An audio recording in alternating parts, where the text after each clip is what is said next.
Good morning, this is Matt Fuhrman, CEO over at Core Group Resources here in Houston, Texas. This is my fourth video and I'm pretty excited about the feedback on this, and I'm going to continue to go as all the comments have stated. We've covered a couple topics. One was about destiny, two is about kind of the feedback epidemic, three is just kind of finding happiness at work. And kind of tailoring into that and having a week to think about what do we talk about next is kind of want to go into where the jobs are going. And kind of what we're seeing from our desk here at Core Group and just the general market as a whole. So, in the last 12 years, I've talked to over 50,000 professionals in career transition across all things maritime, offshore, subsea, oil and gas, manufacturing, energy sectors. And one thing we're starting to pick up is certain patterns through all these career transitions and what companies are actually doing on the undercurrent. For example, I was driving out of the airport a couple months ago, and I went to, you have all these empty booths where people used to sit. Well, you can pull up to a booth where one person's still sitting, or the rest are all automated systems. And I remember thinking to myself, kind of where have the jobs gone? People used to be sitting in these booths, and now you can go to these automated checkout systems for payment. And I thought to myself for a minute, I'm like, well, where is the job gone here? So there's no one sitting in the booth to collect money, but there's a machine here that's actually taking money in an automated fashion.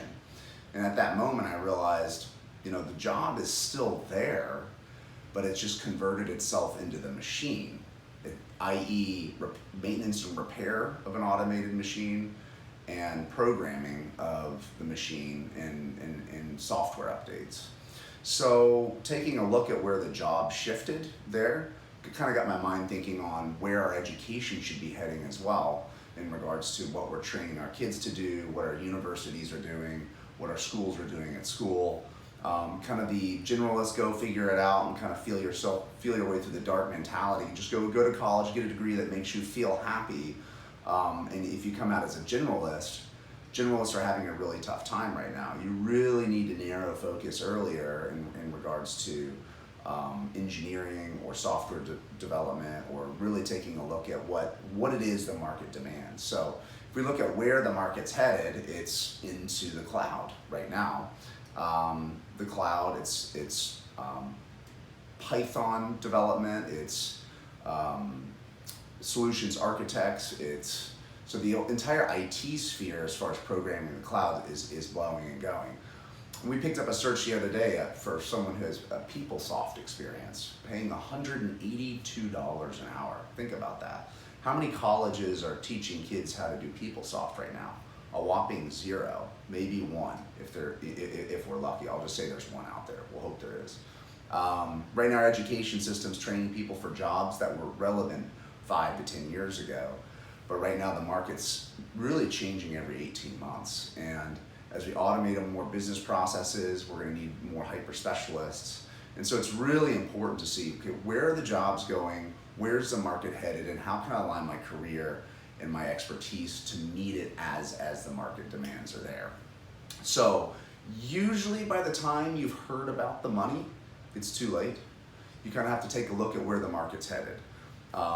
If you come out of college as a generalist and you try to be a generalist, a lot of generalists right now are getting hired up by Amazon, which is fine. Amazon's a great company, it's a big company, but a lot of the jobs are warehouse jobs that you may be making sure boxes don't get stuck in automated systems. So if you want that job, great, but if you want to be behind the programming of those jobs and a higher wage band and higher hourly rates, you've really got to strategically narrow your focus on where you want to head.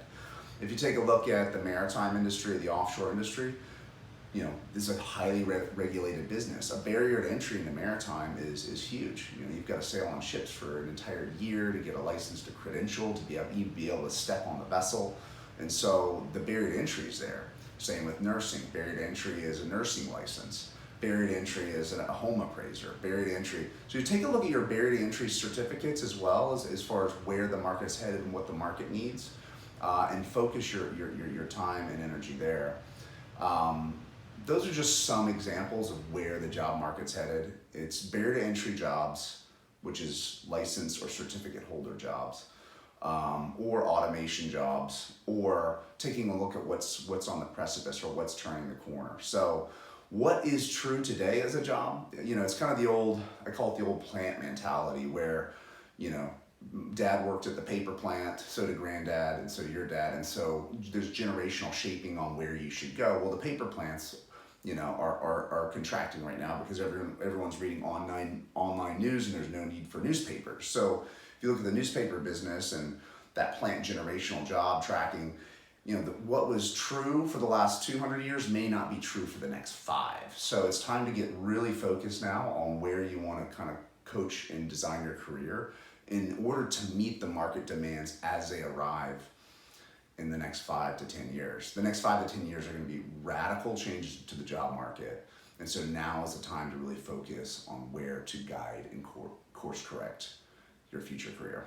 This is Matt Fuhrman. Good people find good people. Onward and upward. Thank you for listening.